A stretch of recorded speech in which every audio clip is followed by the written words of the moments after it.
Mga kamasla, moody mood tayo ngayon pero ipapakita ko sa inyo ang mga libreng pasyalan dito sa New Zealand. Nasa Queenstown ako mga masla ng New Zealand at itong lugar na to ay isa sa mga itinuturing na tourist spot sa New Zealand. Pero ang daming mga places dito na talagang dinadayo ng mga turista na free lang at walang ka-entrance fee.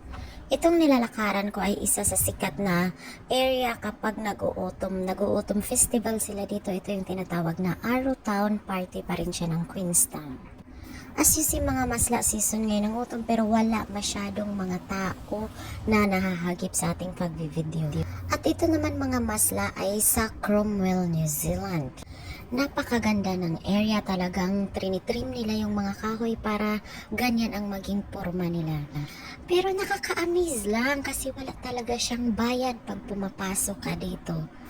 Kaya parang sulit talaga ang paggagala mo kasi wala ka nang binabayaran. Mamasahe ka lang or manggagasolina, mag-drive ka lang papunta dito kung malayo ka sa place na ito.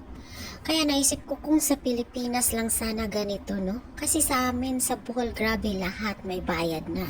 Second time ko nang nag-celebrate ng autumn dito sa New Zealand mga masla, pero hindi pa rin ako nagsasawa. Na-amaze talaga ako na kusang naglalagas yung mga dahon at kusang nag-yellow. And one thing pa mga masla, hindi ka talaga makakita ng mga basura sa gilid-gilid kahit free ang mga area na ito. Walang binabayaran, walang staff na nangunguha ng mga basura kasi ang mga tao talaga dito mga masla napaka-respetado, napaka-respectful.